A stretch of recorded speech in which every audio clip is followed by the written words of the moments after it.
વડોદરાના એજન્ટો દ્વારા છેતરપિંડીનો ભોગ બનનાર એક નવસારીની મહિલા બેલારુસમાં ફસાઈ છે. નવસારીની એક વિધવા મહિલા બેલારુસમાં ફસાઈ ગઈ હોય તેવી ગંભીર ઘટના સામે આવી છે. વડોદરાના એજન્ટોની છેતરપિંડીનો ભોગ બનતા 3 સંતાનોની માતા એવી આ મહિલા આજે વિદેશમાં લાચાર હાલતમાં ફસાઈ ગઈ છે. મળતી માહિતી અનુસાર નવસારીના રહેવાસી મીના જોશીએ ફ્રૂટ પેકિંગની નોકરી આપવાની લાલચ આપી એજન્ટોએ બેલારુસ મોકલ્યા હતા. એજન્ટોએ દર મહિને આશરે 90,000 જેટલા રૂપિયા પગારની ખાતરી આપી હતી, પરંતુ બેલારુસ પહોંચ્યા બાદ હકીકત કંઈક અલગ જ નીકળી. મહિલાને ફ્રૂટ પેકિંગને બદલે તબેલામાં કામ કરવા માટે મજબૂર કરવામાં આવી. આ સમગ્ર મામલે વડોદરાના એજન્ટોએ વિધવા મહિલા પાસેથી 5.5 લાખ રૂપિયા ખંખેરી લીધા હોવાનું સામે આવ્યું છે. મહિલા વિદેશમાં ફસાઈ ગયા બાદ એજન્ટોએ તમામ જવાબદારીથી હાથ અદ્ધર કરી લીધા હતા.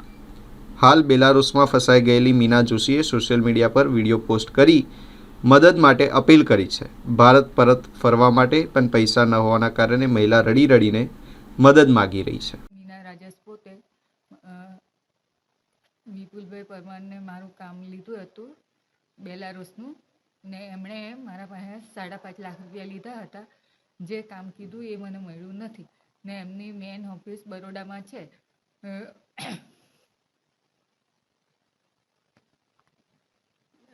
એમની ઓફિસ મેન બરોડામાં છે.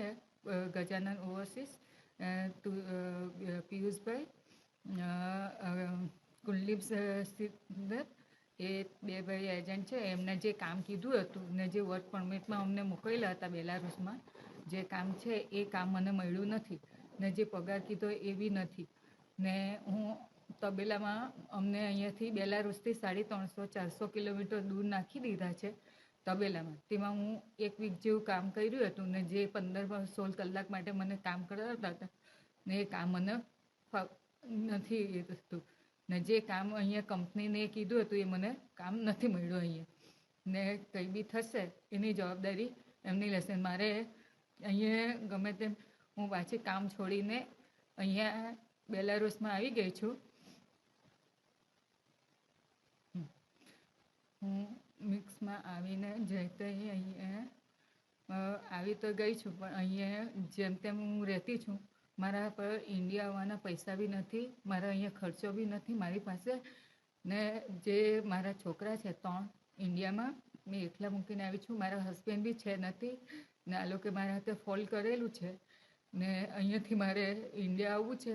મને એજન્ટ લોકો બધાએ મારો નંબર બ્લોક કરી દીધો છે, ને મારા પાસે પૈસા નથી. મારે ઇન્ડિયાના મારા છોકરા ત્યાં એકલા છે, ને મને અહીંયા કંઈ બી થશે તો બધી જવાબદારી એજન્ટ લોકોની રહેશે, ને મારા છોકરાની ભરપોષણ બધું એ લોકોએ કરવું પડશે. મારે અહીંયા કંઈ બી થશે એની જવાબદારી એજન્ટ લોકોની રહેશે. મમ્મી જોડે મમ્મી અહીંયા નવેમ્બરની 6 તારીખે ગયા હતા, અને મારા મામા છે જે બુવાડીમાં રહે છે, એમના ફોઈના છોકરા, તેમણે કીધું હતું કે મારે પાસ અત્યારે કોઈ બહાર જવું હોય તો કહેજે. એટલે મારી મમ્મીએ કીધું કે તમે કહેતા હોય તો હું પણ કરાવું પાસપોર્ટ.